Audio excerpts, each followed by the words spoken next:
जागवतात, निरंतर जागवतात. आपल्याला अज्ञानाकडून सज्ञानाकडे नेतात, अज्ञानाकडून सज्ञानाकडे ज्ञानापर्यंत पोहोचवतात. कोण? संत.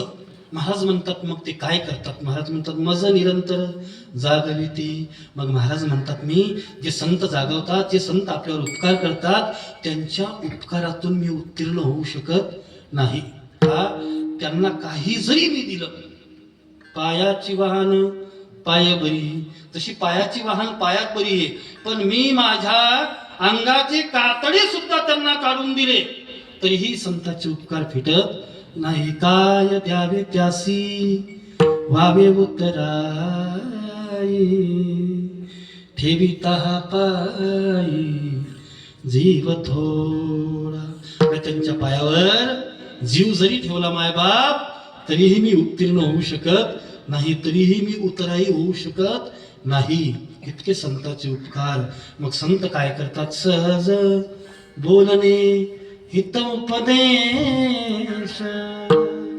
संत सहज उपदेश करतात आणि त्या उपदेशात आपल्याला घडवतात. सहज उपदेश करोनी सायास शिकविती. सायास करून शिकवतात. कोण? कोण? संत आपल्याला शिकवतात. मायबाप शिकवतात बरं, गुरुजी शिकवतात बरं, गावातले लोक आपल्याला शिकवतात. आपण कोणाचं ऐकत?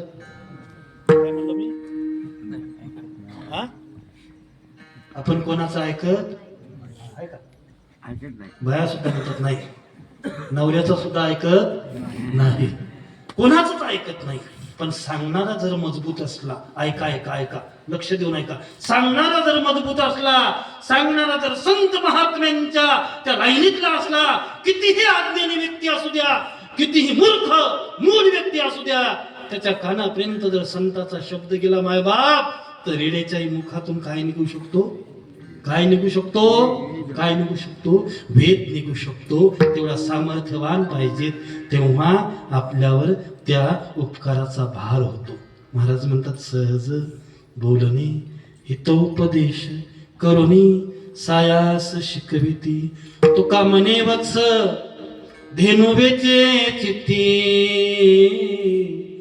तैसे मज येती सांभाळीत. शेवटचं उदाहरण दिलं तुकोबारायांनी. लक्ष देऊन ऐका सगळ्यांनी. एवढा अभंग जरी लक्षात घेतला तरी सगळं कीर्तन लक्षात आल्यासारखं आहे. लक्ष देऊन ऐका. तुकोबाराय काय म्हणतात? तुका म्हणे वत्स धेनुवेचे चित्ती. धेनू म्हणजे गाय, वत्स म्हणजे बछड, वासरू. वासरू जन्माला येतो कोणाच्या पोटी? पटकन बोलत जा. कोणाच्या पोटी? गायीच्या पोटी. गायीच्या पोटी वासरू जन्माला आलं, ते खाली पडलं जमिनीवर की आई त्याला काय करू लागते? काय करू लागते? काय करू लागते? चाटू लागते. इतकी चाटते, इतकी चाटते, दगड माती धोंडा त्याच्या अंगाला, त्या वासराच्या अंगाला लागलेला कचरा, रक्त मांस सगळं चाटून चाटून चाटून चाटून गाय खाऊन घेते. बराबर बाबा? गाय सगळं खाऊन घेते. मग महाराज म्हणतात की जेवढी गाय त्या वासरावर प्रेम करते, तो का म्हणे वत्स धेनू वेची चित्ती, तैसे मज येती सांभाळीत.